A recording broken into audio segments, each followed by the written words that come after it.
Hello दोस्तों। आज अपन देखने वाले हैं 11th का बिजनेस का सेकंड चैप्टर जो है forms of business organisation.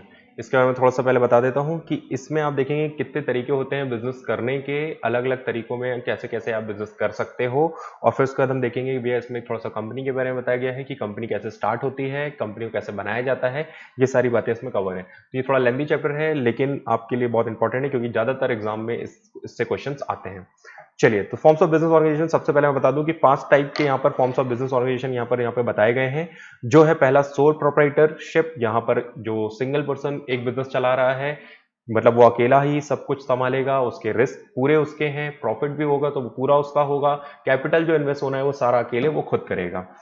Second बोला एचयूएफ में, ये जब फैमिली मिलकर बिजनेस कर रही है, अगर कोई फैमिली मिलकर साथ में सारे लोग मिलकर बिजनेस कर रहे हैं और उसमें जो मतलब जो सबसे बड़े सबसे उम्र के जो दादाजी हैं वो कर्ता बने हुए हैं, मतलब वो क्या कर रहे हैं कि भैया अपने हिसाब से डिसीजन ले रहे हैं और बिजनेस के सारे एक्शन प्लान कर रहे हैं, तो वो उनके हिसाब से चल रहा है। लेकिन सारे फैमिली के लोग ही उसमें मेंबर बन सकते हैं, कोई आउटसाइडर नहीं। तो ये एचयूएफ होता है।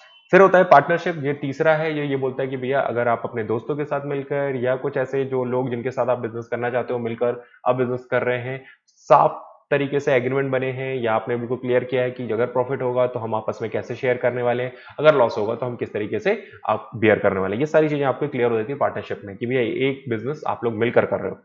कोऑपरेटिव सोसाइटी के बारे में बताया गया इसमें। कोऑपरेटिव सोसाइटी एक ऐसा तरीका है जहां पर आप बोलते हो कि भैया मैं सोसाइटी के बेनिफिट के लिए या अपने उन लोगों के बेनिफिट के लिए जो मेरे साथ जुड़े हैं उनको मैं लाकर एक ऐसा बिजनेस चालू कर रहा हूं जिसको हम कोऑपरेटिव सोसाइटी बोल रहे हैं। जैसे आप एग्जांपल के तौर पे अमूल इंडिया के बारे में बात करें या इंडियन कॉफी हाउस की बात करें तो ये कंपनी नहीं है, ये एक कोऑपरेटिव सोसाइटी है जिसमें ये बोला गया कि भाई ये लोग मिलकर एक ऐसा काम कर रहे हैं जिससे वो अपनी आपस में ग्रोथ के लिए, वहां के लोगों की ग्रोथ के लिए उन्होंने ये बिजनेस प्लान किया हुआ है।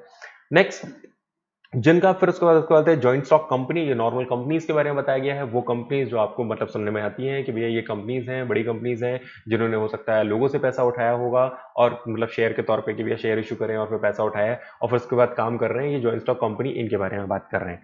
चलिए मैं आपको धीरे धीरे करके क्लियर करता हूं। सबसे पहले इन्होंने बोला सोल प्रोप्राइटरशिप, ये मैनेज और कंट्रोल एक ही बंदा कर रहा होता है, सारा मैनेजमेंट उसका खुद का, प्रॉफिट भी फिर उसका खुद का होगा और रिस्क भी पूरा उसका होगा। मैं बात करता हूं फिर इसमें अगर अच्छी बातें क्या है कि भैया एक तो सबसे पहले इजी है बनाना, फिर आपके ऊपर लाइबिलिटी जो होती है ये लेकिन अनलिमिटेड होती है, आपको मतलब पैसे चुकाने पड़ेंगे अगर आपको कोई रिस्क हो जाता है तो, और पूरा कंट्रोल लेकिन आपका है, 100% कंट्रोल आपका। सेपरेट लीगल एंटिटी नहीं है, मतलब ऐसा नहीं बोला जाएगा बिजनेस अलग है आप अलग हो, बिजनेस में जो कुछ है वो सब कुछ आपका है। और फिर यहाँ पर कंटिन्यू हो सकता है ये बिजनेस ना चल पाए, थोड़ी बहुत प्रॉब्लम हो सकती है, अगर मान लीजिए आपको कुछ हो जाता है तो आपकी बिजनेस को भी बंद कर दिया जाएगा। डिसीजन जल्दी ले लोगे आप, आपके लिए ये अच्छा है कि आप डिसीजन मेकिंग आपकी अच्छी होगी, जल्दी हो जाएगी। इंफॉर्मेशन है आपकी जो सीक्रेट होगी, किसी को ये बातें फैलेंगी नहीं और आपको डायरेक्ट इंसेंटिव मिलेगा, जितनी मेहनत आप बिजनेस को दोगे बिजनेस आपको उतना रिटर्न देगा। फॉर्मेशन इसका इजी है। फिर मैं आपको बुराई बात करता हूं, इसकी बुराई करते हैं लिमिटेशन को लेकर कि भैया लिमिटेड रिसोर्सेस हैं, आपको अगर अपने फंड जुटाने हैं तो ये सोल प्रोप्राइटर इस टाइप के लोग होते हैं जो अपना बिजनेस अपने ही दम पर चला रहे हैं, तो उनके पास जितनी एसेट्स हैं जितने उनकी प्रॉपर्टी है उसके दम पर बैंक उनको लोन देता है, तो वो ज्यादा नहीं देंगे, कम ही देंगे। वो कंपेयर कर रहे हैं क्योंकि कंपनी से कंपनी को ज्यादा लोन मिल जाता है, कॉर्पोरेट सोसाइटी को ज्यादा लोन मिल जाता है, लेकिन अगर कोई सोल प्रोप्राइटर बनकर बिजनेस कर रहा है तो उसको ज्यादा लोन नहीं मिलता है, इसलिए वो ऐसा बोल रहे हैं कि लिमिटेड रिसोर्सेस है, पैसे ज्यादा नहीं मिलेंगे बैंक से। फिर अगर लाइफ ऑफ बिजनेस की बात करो तो आप पे डिपेंड है, जब तक आप जिंदा हो तब तक तो चलेगा, लेकिन अगर आपको कुछ हो जाता है तो आपका बिजनेस बंद हो जाएगा। फिर वो बोलता है कि भाई लाइबिलिटी इनके ऊपर अनलिमिटेड होती है, मैंने आप लोग को बता ही दिया। मैनेजमेंट की बात करें तो भैया वो अकेले पूरा मैनेजमेंट संभाल नहीं पाता, उसको थोड़ी दिक्कतें तो होती हैं क्योंकि कुछ प्रोफेशनल नहीं है उनके पास, वो अकेले ही सारा बिजनेस संभाल रहे हैं। फिर आता है भैया एचयूएफ की बात में, भैया हिंदू अनडिवाइडेड फैमिली बिजनेस, तो ये दो तरीके के होते हैं इंडिया में। यहाँ पर बात करेंगे भैया, ये इंडिया का ही पूरा सिस्टम है कि भैया कि बिजनेस बनाना और एक फैमिली को लेकर बिजनेस करना, कि सारे फैमिली के लोग ही उसमें मेंबर होंगे और कोई नहीं। तो नया बच्चा अगर घर पे आया तो एक नई दुकान खुल गई, अब भैया उसको बोला कि ये हमारी फैमिली का लोग ही हो, उसमें दुकान खोलेंगे, ब्रांच खोलेंगी, हमारे ही सारे लोग होंगे, इसमें कोई बाहर का लोग नहीं होंगे। तो उन्होंने बोला चलो ठीक है, ये एक एचयूएफ है। एचयूएफ में उन्होंने बोला कि एक दया भागा सिस्टम होता है, एक मिताक्षरा होता है। इन दोनों को बहुत ध्यान से सुनना। जो दया भागा सिस्टम होता है ये वेस्ट बंगाल में फॉलो होता है, जिसमें ये बोला जाता है कि लड़का और लड़की दोनों ही मेंबर बन सकते हैं। इनको बड़े नाइंसाफी हो रही है यहाँ पर, ये बोल रहे हैं कि भाई अगर आप मिताक्षरा फॉलो करते हैं तो ये पूरे इंडिया में फॉलो होता है, जहां पर सिर्फ मेल पर्सन जो है घर का वो इनका मेंबर बनेगा। इसका कहने का मतलब यह है कि मिताक्षरा सिस्टम वो है जब आपकी फैमिली में लड़का होगा तो ही वो एचयूएफ का मेंबर बनेगा, अगर लड़की हुई तो वो ये नहीं बना रहे मेंबर। लेकिन दया भागा में ऐसा है कि जो लड़का हो या लड़की हो वो दोनों को ही मेंबर बना रहा है, लेकिन ये सिर्फ दुख की बात यह है कि वेस्ट बंगाल में फॉलो होता है, इंडिया में। फिर आगे बढ़ते हैं कि भैया इसके बारे में कुछ अच्छी बातें बता दीजिए कि भैया क्या है। तो फॉर्मेशन इजी है इसका, हिंदू अनडिवाइडेड सेक्शन यहाँ पर एक्ट है एक 1956, उसके अकॉर्डिंगली लॉ बने हुए हैं, उसके कानून को देखते हुए अपने रजिस्ट्रेशन करवा लीजिए, एचयूएफ बन जाएगा। लिमिटेड लाइबिलिटी यहाँ पर है, आपकी लाइबिलिटी सबके ऊपर लिमिटेड होगी, लेकिन कर्ता के ऊपर अनलिमिटेड लाइबिलिटी है। लाइबिलिटी वर्ड बार बार आएगा तो याद से इसके बारे में समझो कि भैया अगर मान लीजिए लॉसेस होते हैं तो कर्ता के ऊपर अनलिमिटेड लाइबिलिटी, दैट मीन्स कि उसका सब कुछ बिककर भी अगर पैसे चुकाने की नौबत आई तो ऐसा करना पड़ेगा। लेकिन अगर उसकी फैमिली के लोगों की बात करें तो उनकी लिमिटेड लाइबिलिटी, मतलब कुछ सर्टेन अमाउंट तक कि भी इतना अगर उन्हें पे करते तो उसकी फैमिली, उसकी पर्सनल प्रॉपर्टी पे आप लोग कुछ मत बोलिए। तो ये होता है लाइबिलिटी का वर्ड, ठीक है। फिर कंट्रोल की बात करें तो पूरा कंट्रोल कर्ता का होता है इसमें, कर्ता का मतलब मेनली कंट्रोल होगा क्योंकि वो डिसीजन मेकर है, यहाँ पर सारी बातें वो कंट्रोल कर रहा है। कंटिन्यू बिजनेस चलेगा, अगर कर्ता को कुछ हो भी जाता है तो कोई दिक्कत नहीं है, कर्ता के बाद जो उसका जो एल्डर पर्सन होगा उस फैमिली का वो कर्ता बन जाएगा और फिर उसको कंट्रोल करके बिजनेस को चलाएगा। घर के लोग हैं तो कोई दिक्कत नहीं है, सारे लोग आराम से चलेंगे, कोई दिक्कत नहीं है, लॉयल्टी की कोई इश्यूज नहीं है। फिर अगर लिमिटेशन की बात करें तो फिर से इन लोग बोल रहे हैं कि इनको भी पैसे कम मिलेंगे, बैंक इनको लोन ज्यादा नहीं देता क्योंकि आप एचयूएफ चला रहे हो, और सारा कंट्रोल कर्ता का होता है, थोड़ा सा डोमिनेंस टाइप का होता है कि कर्ता हमेशा अपनी अपनी चला रहा होता है। और स्किल की बात करें तो यहाँ पर भी इनके लिमिटेड स्किल्स होते हैं, क्योंकि घर के लोग हैं, कितने ही उन्होंने सीखा है, वो जितनी चीजें उनको पता है कर्ता को वो वही सारी चीजें फॉलो करवा रहा है। आगे बढ़ता हूं, फिर आता है पार्टनरशिप। पार्टनरशिप बनाकर अगर आप बिजनेस कर रहे हो तो इंडियन पार्टनरशिप एक्ट 1932 जो हमारा लॉ बने हुए हैं इसको आपको फॉलो करना पड़ेगा। इसमें यह बोलता है कि भाई आपने जो एग्रीमेंट बनाया है उसके थ्रू आप लोग ने जितने लोगों के साथ प्रॉफिट शेयर करने की बात करी है, कैसा बात करी है, कितना में कितने शेयर करनी है प्रॉफिट, कितना रेशियो होगा, ये सब कुछ उसमें बता दिया जाएगा। पहले से एग्रीमेंट में टर्म्स एंड कंडीशन आप लोग क्लियर कर लोगे और फिर मिलकर बिजनेस करना चालू करोगे। इसमें बोला कि भैया पार्टनरशिप की बात करें तो बहुत अच्छी अच्छी बातें हमको सुनने में मिलेंगी कि भैया पार्टनरशिप में आप सबसे पहले देखें कि भैया एग्रीमेंट बनाना है, ये आपके पास ऑप्शनल है, अगर आपको भरोसे के लोग हैं तो आप मत बनवाइए, लेकिन अगर आपको लगता है कि नहीं हमें लॉन्ग टर्म चलना है और हमें एक एग्रीमेंट बना लेना चाहिए क्योंकि भरोसा किसी का नहीं है आजकल, भाई भाई का भी नहीं है, तो एग्रीमेंट बनवा लीजिए। यहां पर इन्होंने बोला कि भैया अगर आप बात करते हैं कि एग्रीमेंट बनाई है तो अच्छी बात है, और फिर उसके बाद बोला कि रिस्क जो है प्रॉपर रेशियो में बढ़ जाएगा, डिसीजन मेकिंग सारे पार्टनर की होगी, सारे लोग मिलेंगे और म्यूचुअल अंडरस्टैंडिंग से ही लोग डिसीजन लेंगे। सब लोग क्या बोलते हैं, सारे जो भी इनके मैटर्स हैं वो मतलब वो सारी चीजें ये लोग खुद मिलकर सुलझाएंगे। हाँ, लेकिन एक बात याद रखिएगा, अगर किसी पार्टनर की डेथ हो जाती है या कोई इंस्टॉलमेंट हो जाता है या रिटायरमेंट हो जाता है पार्टनर का, तो ये एग्रीमेंट यहाँ पर वॉइड हो जाएगा, इसके बाद इनको नया एग्रीमेंट बनाने की जरूरत होगी। तो ये बोल रहे हैं कि भाई कि अगर कुछ भी होता है ऐसा कि कोई भी पार्टनर, एक बंदा मर जाता है या कुछ होता है तो आपका पार्टनरशिप उस दिन हम मानेंगे खत्म हो गई है। अच्छी बात यह है कि इजी है, बहुत आसानी से आप पार्टनरशिप बना सकते हो, डिसीजन मेकिंग आपकी बहुत अच्छी हो जाती है, सारे लोग मिलकर डिसीजन लेते हैं तो अच्छा ही डिसीजन लेंगे, 5 लोग मिलकर अपना दिमाग लगाएंगे तो फिर यहाँ पर म्यूचुअली फंड इकट्ठा हो जाएगा, सारे लोग मिलकर पैसा लगा देंगे, रिस्क जो है वो बढ़ जाएगा, एक अकेला मैं ही नहीं डूबूंगा, सारे लोगों का पैसा डूबेगा, तो थोड़ा थोड़ा डूबेगा, पूरा पैसा मेरे ऊपर बर्डन नहीं आएगा। और हो सकता है कि हाँ आगे जाके अगर आप लिमिटेशन की बात करते हो तो कुछ बुराइयां तो हैं कि भैया यहाँ पर भी आपको जो मतलब बेसिकली जो लाइबिलिटी है वो अनलिमिटेड लाइबिलिटी है सबके ऊपर। इसका ये मतलब है कि सारे पार्टनरों को घर से पैसा लाकर देना पड़ेगा, आपका घर बिके जमीन बिके उससे मतलब नहीं है, उनको पैसा पूरा चुकाना पड़ेगा। अगर किसी पार्टी थर्ड पार्टी को लॉस हुआ है आपकी वजह से तो आपको पैसे तो चुकाने पड़ेंगे। आपको ये बताना है कि भैया पार्टनरशिप किसी को धोखा नहीं दे सकती, अगर आपकी पार्टनरशिप चल रही है और अगर किसी के साथ गलत हुआ है और वो कोर्ट तक अगर वो केस गया है तो कोर्ट जो भी बोलेगी आपको पैसे पूरे चुकाने पड़ेंगे।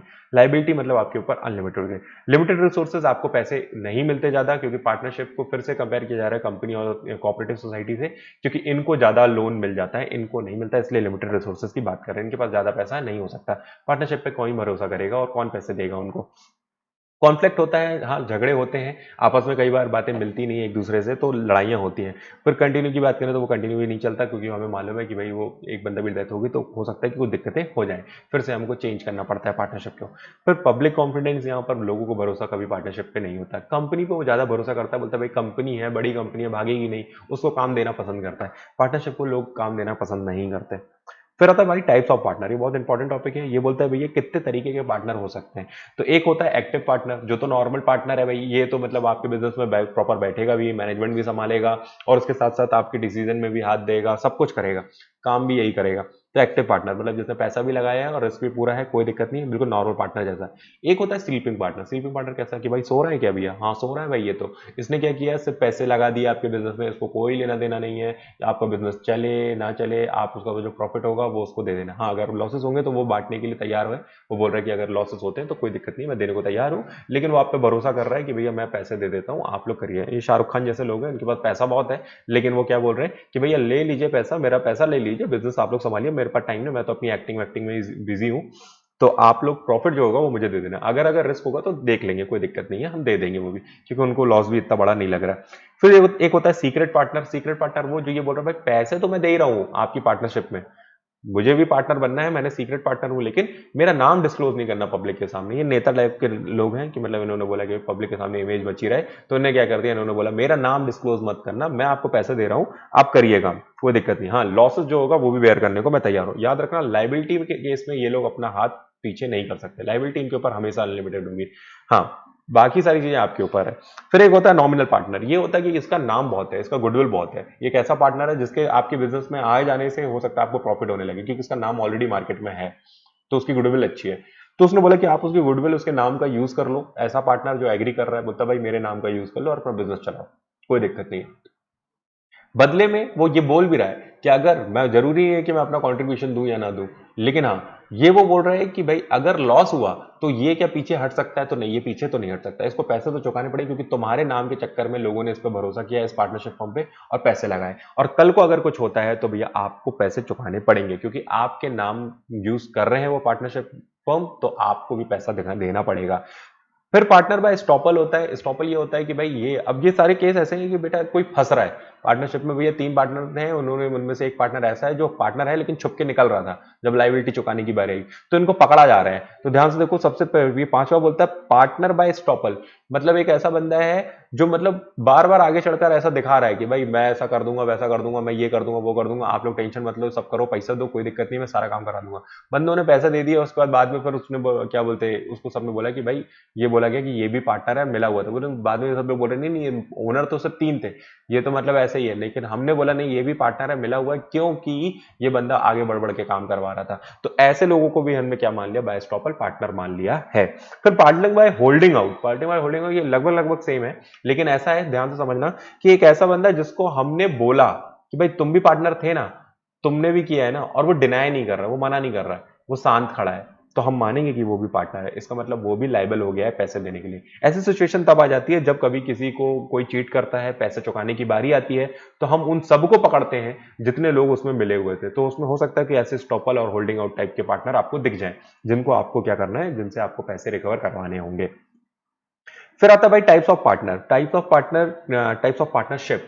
अगली पार्टनरशिप की बात कर रहे हैं, याद रखना टाइप्स ऑफ पार्टनर में हमने अभी तक ये 6 पढ़े थे, अब हम पढ़ने जा रहे हैं टाइप्स ऑफ पार्टनरशिप। पार्टनरशिप में आपको यहाँ पर पता है ड्यूरेशन के बेस पे और लाइबिलिटी के बेस पे ये 2 तरीके की पार्टनरशिप होती है। ड्यूरेशन के बेस में बाय विल बनती है, जो मतलब विल जो आप एक पर्टिकुलर वेंचर पे डिपेंड होती है, वेंचर मतलब एक कुछ काम कुछ होना पे, कि भाई ये हो गया है, इसकी वजह से हमारी पार्टनरशिप इतने समय तक रहेगी, इसके बाद हमारा काम खत्म। पर्टिकुलर पार्टनरशिप एक पर्टिकुलर टाइम तक, कि भाई इतने टाइम तक हम पार्टनरशिप चलाएंगे, इसके बाद हमारा टाइम खत्म, हम अलग अलग, तुम अपने रास्ते हम अपने रास्ते। फिर उसके बाद बोला कि भैया एक लाइबिलिटी के बेस पे, तो भैया जनरल पार्टनरशिप तो वो कि सारे पार्टनर के ऊपर इक्वल लाइबिलिटी होगी। लेकिन अगर एक और बात करें तो लिमिटेड पार्टनरशिप चल रहा है, वो ये है कि भैया किसी किसी पार्टनर की लिमिटेड लाइबिलिटी होगी, या एक लिमिटेड लाइबिलिटी पार्टनरशिप फॉर्म, एक नया तरीका भी आ गया है पार्टनरशिप चलाने का, कि जितना पैसा हमने आप पे लिमिट लगाया कि 50 लाख तक की आपकी लिमिट है, अगर लॉस होगा तो 50 लाख तक आपको देना होगा। अगर आप भले 60 लाख लॉस हुआ है, 70 लाख हुआ है, तो मैं आपसे 50 ले रहा हूं, बाकी पैसे नहीं लूंगा, क्योंकि मैंने आपकी लिमिट पहले से तय कर दी थी। इसलिए हम इसको लिमिटेड लाइबिलिटी पार्टनरशिप फॉर्म भी बोलते हैं। आगे देखते हैं। फिर पार्टनरशिप डीड के बारे में देखा। पार्टनरशिप डीड क्या होती है? डीड मतलब सिर्फ एक एग्रीमेंट होता है। एग्रीमेंट बनाकर अगर मैं बिजनेस कर रहा हूं, मैंने सारी टर्म्स और कंडीशन पहले से क्लियर कर दी, और फिर उसके बाद मैंने साइन किया कि भैया मैं पार्टनरशिप में काम कर रहा हूं, साथ में काम करेंगे, तो फिर ये मेरे एक एग्रीमेंट के थ्रू चल रहा है। एग्रीमेंट मतलब डीड। फिर रजिस्ट्रेशन ऑफ पार्टनरशिप फर्म, मैंने बोला कि ये ऑप्शनल है, लेकिन अगर आप करवा लेते हैं तो आपके लिए अच्छा है, बहुत सारे बेनिफिट्स आपको मिलेंगे। कानून की नजरों से आपको न्याय मिलने में देरी नहीं होगी।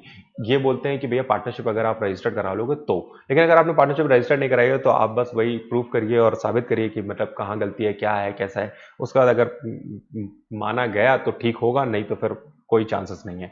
टर्म्स और कंडीशन इसलिए बोलते हैं लोग ज्यादातर कि भैया बनाकर एग्रीमेंट्स बनाकर ही आगे बढ़ो। फिर क्या स्टेप होते हैं रजिस्ट्रेशन करवाना है अगर पार्टनरशिप फर्म में, तो भैया बहुत सिंपल सा प्रोसेस है कि भैया आप एक एप्लीकेशन रजिस्ट्रार ऑफिस को दे दो। रजिस्ट्रार ऑफिस वो होता है जो एक हर स्टेट पे एक रजिस्ट्रार ऑफिस होता है जो बोलता है कि भाई अगर कंपनी का रजिस्ट्रेशन कराना है, कोऑपरेटिव सोसाइटी का रजिस्ट्रेशन करवाना है या फिर पार्टनरशिप का रजिस्ट्रेशन कराना है तो आप हमारे पास आ जाइए। आप डायरेक्टली आ सकते हो या किसी लॉयर को ले लीजिए, लॉयर आपके काम करवाएगा, मेरे तक आ जाएगा, या आप किसी सीए को अपना काम दीजिए या सीएस को अपना काम दीजिए, कंपनी सेक्रेटरी या चार्टर अकाउंटेंट, वो लोग आपका ये काम करवा देते हैं, मतलब आपकी पार्टनरशिप को रजिस्टर करवा देते हैं।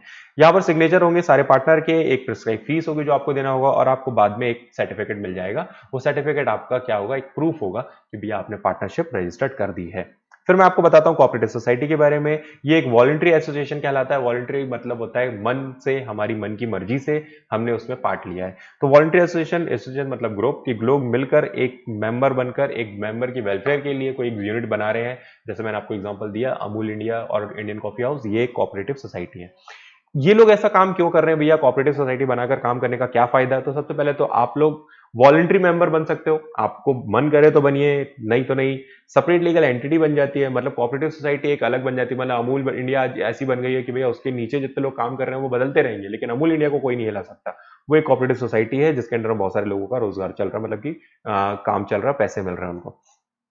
लिमिटेड लाइबिलिटी है, लाइबिलिटी इनके ऊपर लिमिटेड होती है क्योंकि भैया ऐसा होता है कि भैया इनको बोला गया जितना आपने पैसा लगाया है उतना ही डूबने का डर है।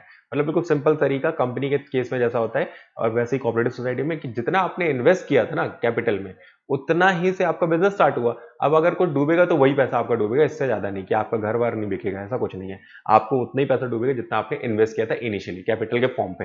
फिर मैं बोलता हूँ ये सर्विस मोटिव होता है ज्यादातर इनका, ये लोग काम सर्विस के काम देने वाले काम करते हैं। फिर वोटिंग होती है, अगर मान लीजिए ये लोग कोई डिसीजन लेने जा रहे हैं तो सारे लोग मिलकर वोटिंग करेंगे। जितने अगर 10 लोग हैं तो 10 के 10 वोटिंग करेंगे। 7 ने बोला हाँ करना चाहिए, 3 ने बोला नहीं करना चाहिए, तो 7 लोग की बात मान ली जाएगी, सिंपल। तो वोटिंग राइट्स यहाँ पर इनकी एक अच्छी बात है, सबको यहाँ पर बोला जाता है 1 वोट फॉर एवरी 1 पर्सन, मतलब वो सारे 1 पर्सन जितने भी उनका सिर्फ एक वोट काउंट होता है।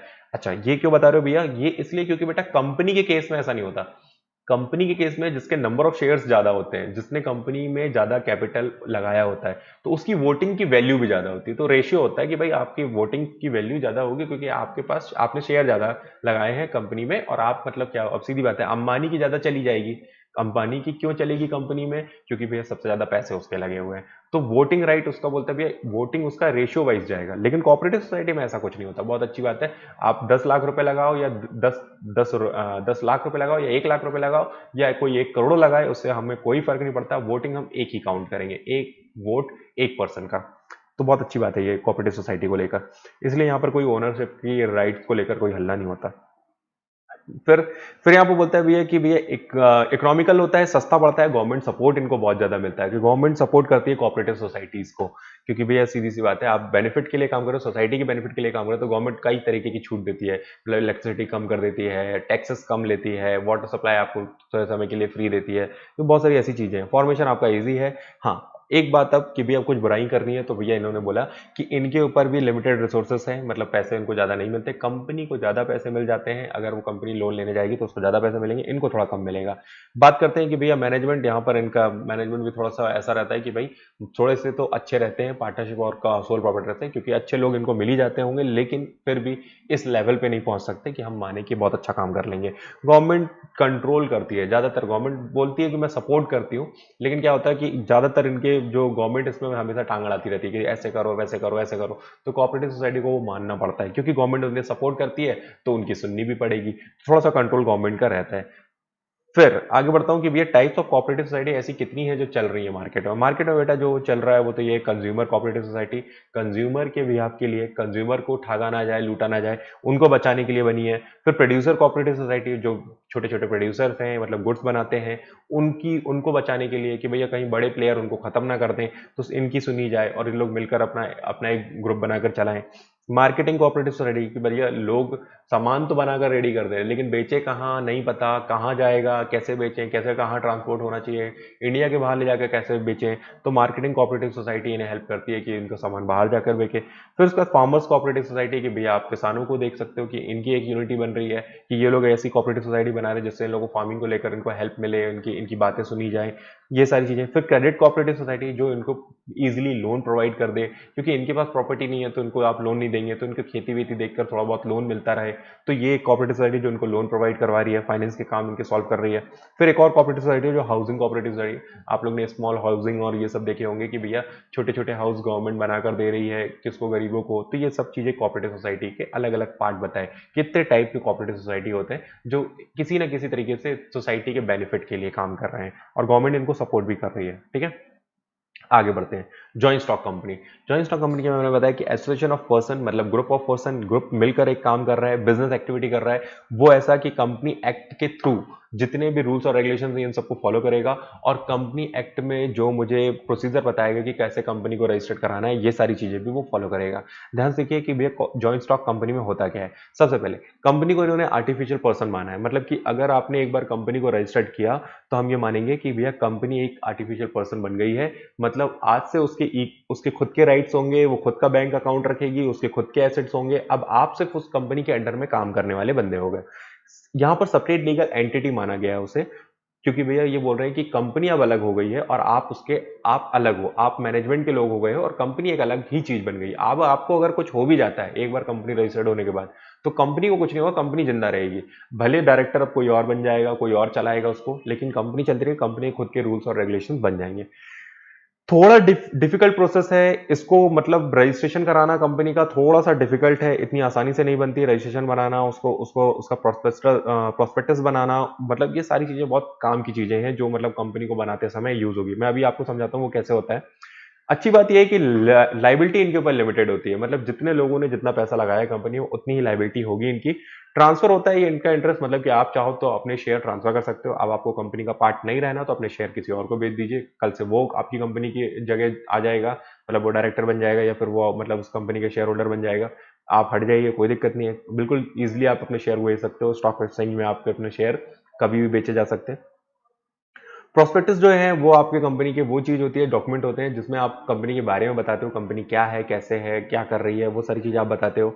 एक्सपेंशन ज्यादा चांसेस हैं बढ़ने के कि भी अगर आप एक कंपनी बनाकर बिजनेस कर रहे हो तो आपका बड़ा बनना मतलब काफी हद तक तय हो जाता है, क्योंकि कोई भी बंदा अगर बड़ा बिजनेस चलाता है तो कंपनी बनाकर चलाता है, कंपनी में ही उसके स्कोप खुलते हैं। प्रोफेशनल मैनेजमेंट मिल जाता है, क्योंकि आपको सीए मिल जाएंगे, कुछ सीएस मिल जाएंगे, कंपनी सेक्रेटरी मिल जाएंगे, कुछ अच्छे मैनेजर एमबीएस मिल जाएंगे, जिसकी दम पर आपका बिजनेस बहुत हाई पे जाएगा। क्योंकि ऐसे लोग कंपनी ही ज्वाइन करते हैं, कोई कोऑपरेटिव सोसाइटी में ज़्यादा काम करना पसंद नहीं करता। बड़ी होगी तो ठीक है, लेकिन पार्टनरशिप में काम नहीं करना पसंद करता, वो ज़्यादातर कंपनी में काम करना पसंद करते हैं। तो यहाँ पे आपको अच्छे लोग मिल भी जाएंगे। कॉम्प्लेक्सिटी कुछ प्रॉब्लम तो जाएगी फॉर्मेशन में, आपको जब कंपनी बनानी है तो सीक्रेसी यहाँ पर आपकी नहीं रहेगी। हो सकता है कि आपको सारे लोगों के सामने, अपने बोर्ड ऑफ डायरेक्टर्स के सामने अपनी बातें डिस्कस करनी पड़े, तो कोई भी बंदा आपको चीट कर सकता है। यहाँ पर आपको मतलब बहुत सारे रूल्स और रेगुलेशन फॉलो करने पड़ेंगे। ओलिगार्चिक मतलब होता है कि कुछ लोगों की ही चलती है कंपनी में, जो मेन डायरेक्टर्स हैं, जो जिन्होंने मतलब ज़्यादा पैसा लगाए हैं। कॉन्फ्लिक्ट ऑफ इंटरेस्ट बना रहता है कि कई बार झगड़े होते हैं, वे कोई दिक्कत होती है। तो अच्छी बात यह है कि कंपनी बनने के बाद कंपनी अपनी चलाती है, उसकी कॉमन सील होती है, वो अपने शेयर कभी भी ट्रांसफर कर सकते हैं, तो इसका फायदा उठाते हुए कंपनी चलती है, उसमें कोई दिक्कत नहीं है। कंपनी बनाकर बिजनेस करने में एक चीज समझ में आ गई कि अगर आपको बहुत बड़े लेवल पे जाना है, करोड़ों हजारों करोड़ों की बात करनी है, तो कंपनी बनाना ही जरूरी है, क्योंकि लोन वगैरह आपको आसानी से मिल जा रहा है। फिर टाइप्स ऑफ कंपनी के बारे में बात करी, भैया कंपनी बनाने के भी कुछ अलग अलग तरीके हैं। कोई छोटी कंपनी चला रहा है, बोल रहा है कोई भैया मेरे को प्राइवेट कंपनी खोलना है, कोई बड़ी कंपनी चला रहा है तो वो पब्लिक कंपनी चला रहा है, कोई नॉर्मल सिंगल एक 1% कंपनी चला रहा है, उसको और लोग चाहिए ही नहीं, तो वो 1% कंपनी है। क्लियर करता हूं तीनों बातें। टाइप्स ऑफ कंपनी में आप देख रहे हैं जो सबसे पहले कि 1% कंपनी। 1% कंपनी की सबसे पहली कंडीशन ये होती है कि एक वो पर्सन इंडिया का हो, इंडिया के सिटीजन में मतलब वो हो, मतलब कोई बाहर का बंदा आके हमारे यहाँ 1% कंपनी नहीं बना सकता। कंपनी बनाएगा जो 1% कंपनी, वो इंडिया का होगा। और एक बात और बोली कि भैया वो बंदा एक टाइम बाद अगर आपने कुछ लिमिट क्रॉस करी तो वो 1% कंपनी ऑटोमेटिकली कन्वर्ट हो जाएगी पब्लिक या प्राइवेट कंपनी में। मतलब कुछ रूल्स और रेगुलेशन बने हैं इनके जो आपको फॉलो करने पड़ेंगे, एक 1% कंपनी को जो ये फॉलो करने पड़ेंगे, तो वो आपको हमेशा फॉलो करने हैं। अगर आपने वो गलतियां करी तो आपकी कंपनी को कन्वर्ट कर दिया जाएगा प्राइवेट कंपनी या पब्लिक कंपनी में। फिर दूसरी बात बोला कि भैया प्राइवेट कंपनी के बारे में। प्राइवेट कंपनी क्या है, जो अपने शेयर इजीली ट्रांसफर नहीं कर सकती। यहां पर लिखा है कि भैया वो ट्रांसफर नहीं कर सकते, ऐसा नहीं है। कर सकते हैं लेकिन बहुत मुश्किल होता है, इसलिए बोलते हैं कि भैया वो अपने शेयर इतनी इजीली ट्रांसफर नहीं कर सकते। मतलब अगर आपको शेयर बेचने हैं तो आपको बड़ी मुश्किलें होंगी प्राइवेट कंपनी में, लेकिन यही चीज पब्लिक कंपनी में बहुत आसानी से हो जाता है।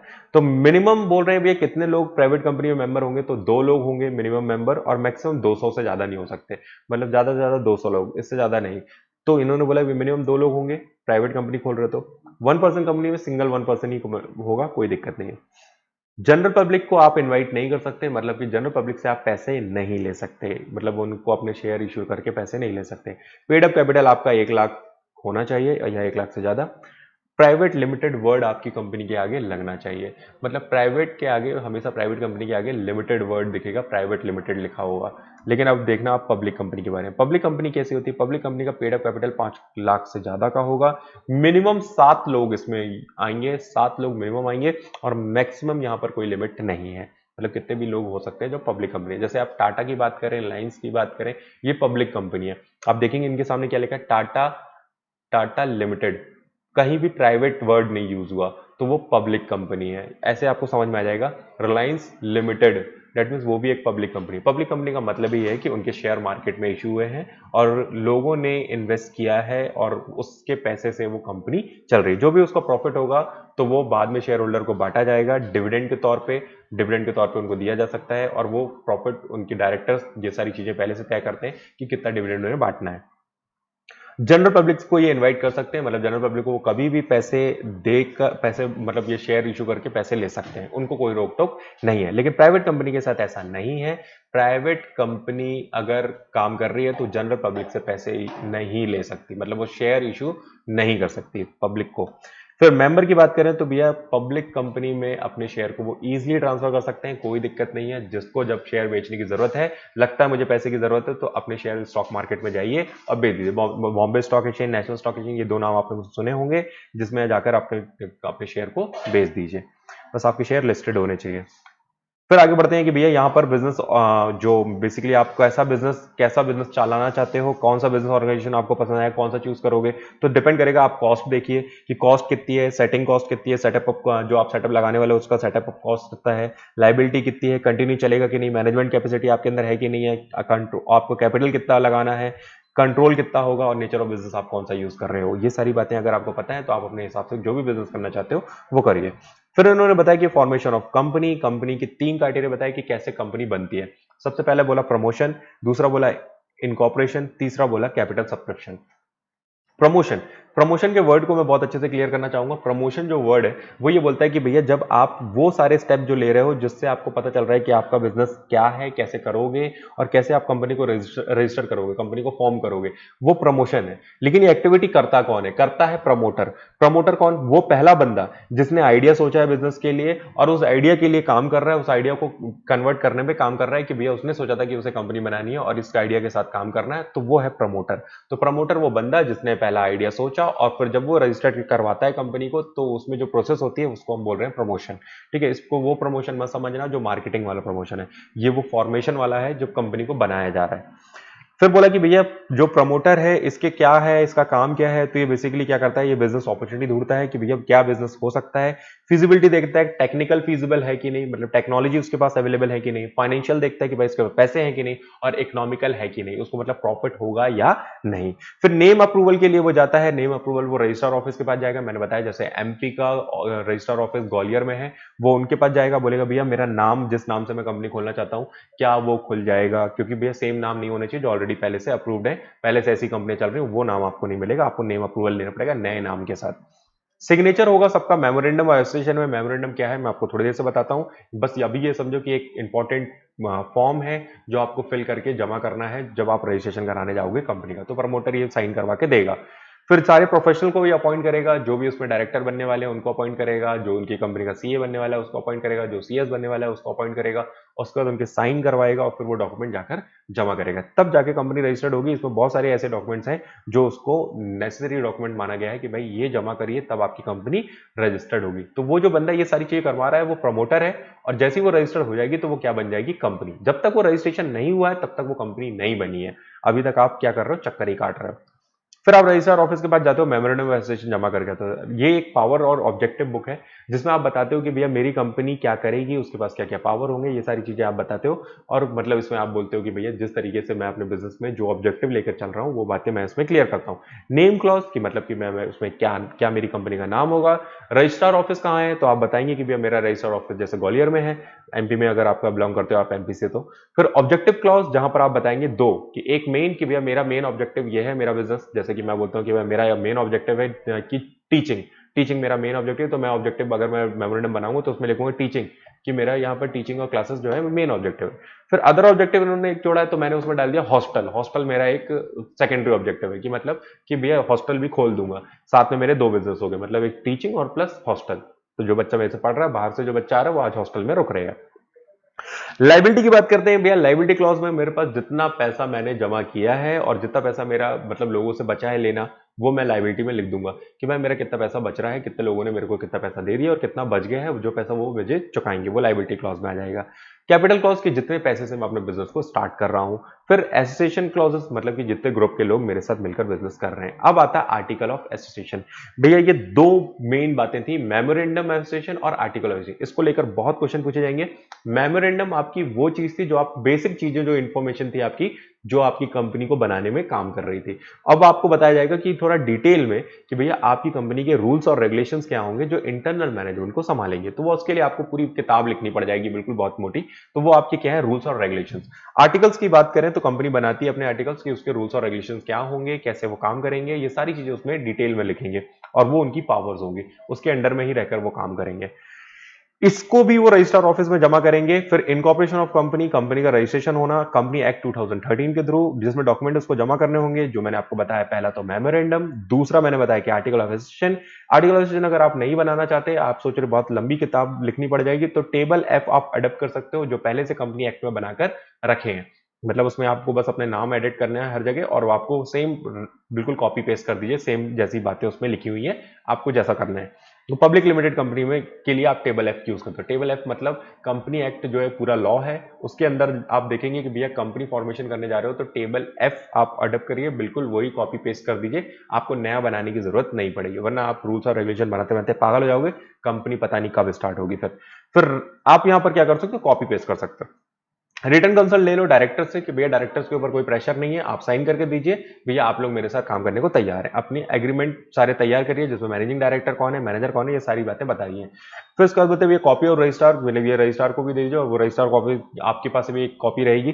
फिर स्टैच्यूटरी जो डिक्लेरेशन है वो भी आप दे दीजिए कि भैया आप मतलब सब कुछ साइन वाइन करके दे रहे हो कि मैं रेडी हूँ। और फिर जो रजिस्ट्रेशन ऑफिस है वो आपको फिर क्या करेगा, आपसे कुछ पेमेंट लेगा जो आपकी फीस होती है, और फिर आपको सर्टिफिकेट ऑफ इनकॉर्पोरेशन दे देगा। ये बहुत इंपॉर्टेंट बात है। सर्टिफिकेट ऑफ इनकॉर्पोरेशन जैसे ही आपको मिला, डेट मींस आपकी कंपनी रजिस्टर्ड हो गई और वो अब दुनिया में आ गई है। अब हम मानेंगे कि भैया कंपनी बन चुकी है, अब कोई दिक्कत नहीं है। अब प्रमोटर को अगर कुछ हो भी जाता है तो कोई फर्क नहीं पड़ता, क्योंकि उसको जो मेन काम थे उसने ये सारे काम करवा लिए थे। कैपिटल सब्सक्रिप्शन, मेन बात आपकी फंड जो होगा कि भैया फंड आप अगर पब्लिक से उठाना चाहते हो, पब्लिक से पैसा उठाना चाहते हो, तो भैया आपको कुछ और झंझट होगी। क्या झंझट होगी भैया, कुछ चीजें और हैं जो आपको फॉलो करनी है। पहला तो सेबी से approval, SEBI security exchange board of India, जो आपको अप्रूवल देगी कि हाँ आप लोगों से पैसे उठा सकते हो। ये बस वही बात कर रहे हैं कि मैं पब्लिक को शेयर इशू कर रहा हूँ, वो लोग मेरे शेयर खरीद ले तो मेरे पास पैसा आ जाएगा और उससे मैं बिजनेस चालू कर दूंगा। तो ध्यान से देखो, सबसे पहले सेबी से अप्रूवल लेना है, फाइलिंग ऑफ प्रोस्पेक्टस। मुझे प्रोस्पेक्टस जो है, मैंने जो बिजनेस में मेरा जो एजेंडा है कि मैं क्यों पैसे उठा रहा हूँ, वो सारी बातें मेरे को लाकर उनको जमा करनी होगी। फिर उसके बाद अपॉइंटमेंट लेना होगा सबसे, किससे, एक बैंकर से। एक बैंक जो मतलब क्या होगा, जब पब्लिक मुझे पैसा देगी तो सबसे पहले एक सेपरेट बैंक अकाउंट में जाएगा। अगर मुझे 90% से ज्यादा का पैसा, मिनिमम सब्सक्रिप्शन 90% से ज्यादा के लोगों ने पैसे के लिए अप्लाई कर दिया है और लोगों ने पैसा देने को हामी भर दी है, तो कुछ अमाउंट दे भी दिया बुकिंग के लिए, तो वो पैसा बैंक वाला मुझे रिलीज करेगा। अदरवाइज वो बैंक वाला क्या करेगा, वो पैसा वापस सारे पब्लिक को वापस लौटा देगा, अगर मैंने 90% का सब्सक्रिप्शन फॉलो नहीं किया तो। अब ब्रोकर क्या करता है, ब्रोकर आपको बोलता है कि भैया वह आपकी जिम्मेदारी लेता हूं कि आपकी शेयर बिकवा दूंगा, तो आपको ब्रोकर भी एक रखना पड़ेगा। फिर एक होता है अंडरराइटर। अंडरराइटर वो कि भैया आप अगर डर रहे हो कि आपका 90% सब्सक्रिप्शन फॉलो नहीं हो पाएगा, कि भैया आपकी कंपनी के शेयर पब्लिक नहीं लेगी, तो अगर वो 80% 70% भी लेगी, तो अंडरराइटर ये बोलता है कि मैं भरोसा देता हूं कि अगर वो नहीं लेगी तो मैं ले लूंगा। और आपके उसका ये मकसद नहीं है कि वो लेकर रख लेगा, वो ये बोलेगा कि मैं ले लूंगा पब्लिक के बिहाफ में, ताकि आपका 90% वाला सब्सक्रिप्शन आप निकल जाओ और आपकी कंपनी चालू हो जाए, क्योंकि अदरवाइज नहीं तो पूरा पैसा क्या करना पड़ेगा, वापस करना पड़ेगा, वो बैंक सारा पैसा वापस कर देगी लोगों को।